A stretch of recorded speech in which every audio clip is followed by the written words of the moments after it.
Hello देखो यार, आज का एपिसोड सिंपल तो है बट फिर भी ये मजेदार है क्योंकि अब यहाँ पे देविका को बुलाने के बाद में अनुपमा जो मदद मांगने की कोशिश करते हैं ना, उससे देविका, सागर और मीनू ये तीनों मिल जाते हैं और अब फैसला कर लेते हैं कि बरखा और अंकुश की सच्चाई सबके सामने लेकर के आएंगे लोग और उनको जेल भिजवा करके रहेंगे। तो चीजें कॉम्प्लिकेटेड बनती है जो सच में काफी बेहतरीन हो जाती है। तो यार बात करें एपिसोड की स्टार्टिंग की, तो ये अनुपमा से होती है, ये बहुत सारी होती है, इसमें कुछ समझ में नहीं आता कि आखिर ये करे कैसे। ये अनुज को देख देख करके दुखी हो रही होती है कि पिछले 6 महीने में हालात कैसे खराब हो चुके हैं, ये बातें उसे समझ में नहीं आ रही होती। हालांकि इसे बार बार यही बातें याद आ रही होती कि कैसे अंकुश ने और बरखा ने झूठ बोला, उनकी बातें जो थी वो दोनों ही आपस में मेल नहीं खा रही थी, मतलब दोनों ही अलग अलग थ्योरी बना रहे थे कि कैसे क्या हुआ। अभी घर में भी होते ना, अगर कोई काम भी कर रहे होते ना, तो सिर्फ इसके मन में यही चीज चल रहा हो कि ये अनुज को इंसाफ कैसे दिलाए, जैसे कपाड़ डायमेंशन को उन्होंने छीन लिया है तो कैसे वापिस ले और अध्यय को कैसे खोजे। हालांकि अब यहाँ पे सागर के साथ में मीनू जब आती है तो मीनू को तो देख लिया होता है वनराज, तो अब वहां पे ना भाई बोल देता है दोस्तों को भी कि तू सब पे नजर रख। पहली बात ये कि मीनू पे नजर रखना बहुत जरूरी भी है, क्योंकि अगर सागर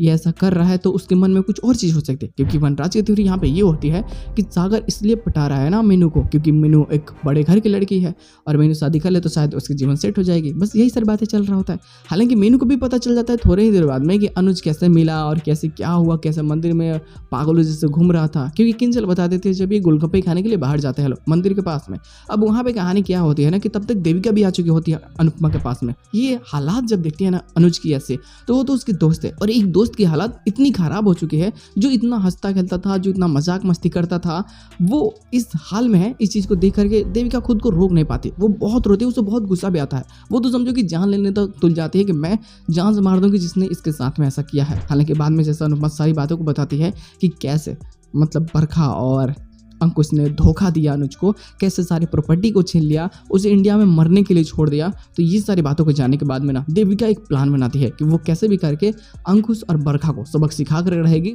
उन्हें जेल में डलवा करके रहेगी। और बस इसके लिए वो एक टीम बनाती है जिसमें सागर और मीनाक्षी भी मदद करते हैं लोग, क्योंकि कहीं ना कहीं अब इसको लगता है ना कि कहीं भाई बरखा के और अंकुश की मदद ना कर दे वनराज जीतने के लिए। तो इस कारण ये मीनू और सागर को भी अपनी टीम में शामिल कर लेती है और बस यहाँ से ये लोग एक मिशन पर निकल जाते हैं जिसमें कहीं ना कहीं